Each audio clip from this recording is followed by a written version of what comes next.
Bonjour et bienvenue. Aujourd'hui, on va s'attaquer à une énigme financière que beaucoup de gens connaissent très bien.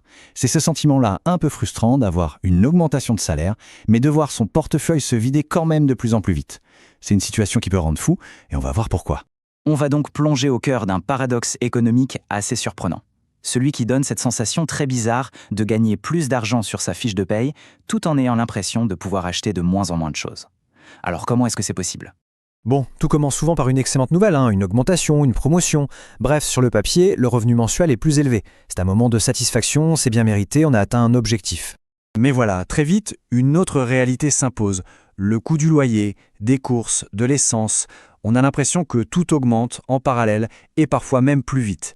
C'est comme si cette augmentation toute neuve était déjà en train de fondre avant même qu'on ait pu en profiter. Alors, d'où vient cette contradiction ? Est-ce que c'est juste une impression, ou peut-être une question de mauvaise gestion, ou alors est-ce qu'il y a une force économique bien plus globale qui est à l'œuvre ? C'est la question centrale qu'on va essayer d'éclaircir. Et la réponse est plutôt claire, non, ce n'est pas du tout un hasard. Ce décalage qu'on ressent entre le salaire et le coût de la vie, ce n'est pas le fruit du destin, c'est bel et bien le résultat d'un mécanisme économique. Cette phrase, elle est essentielle. Elle nous dit que derrière cette expérience, qu'on pourrait croire très personnelle, se cache en fait un mécanisme bien réel, un système qui a ses propres règles du jeu. Il faut donc bien comprendre que ce n'est pas une situation isolée qui ne touche que quelques personnes. Non, on parle d'un phénomène économique global qui affecte le pouvoir d'achat de millions de gens de manière invisible mais constante. Et cette force invisible, ce mécanisme qui redéfinit la valeur de notre argent, eh bien, il porte un nom. Il est temps de mettre des mots sur ce concept. Ce nom, c'est l'inflation. Pour faire simple, l'inflation, c'est l'augmentation générale et durable des prix. C'est le mécanisme qui fait que, avec le temps, un même euro permet d'acheter moins de choses qu'avant. En d'autres termes, la valeur réelle de l'argent diminue.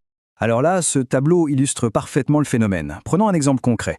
Au départ, disons un salaire de 2 000 € pour un coût de la vie de 1 800. Bon, il reste 200 € à la fin du mois. Puis, super nouvelle, une augmentation de 5%. Le salaire passe à 2 100 €. On se dit génial. Mais dans le même temps, l'inflation est de 10%. Du coup, le coût de la vie grimpe à 1 980 €. Faites le calcul, il n'en reste plus que 120 €.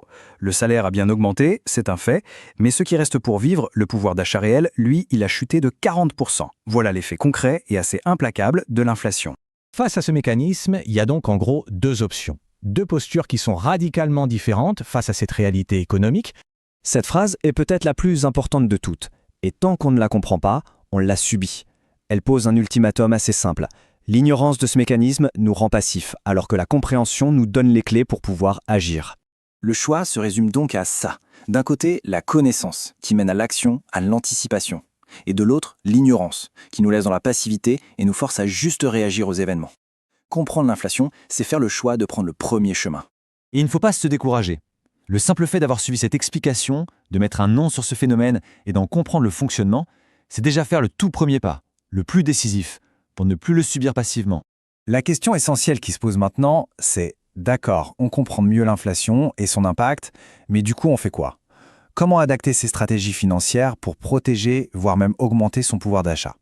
C'est le début d'une toute nouvelle réflexion. Later.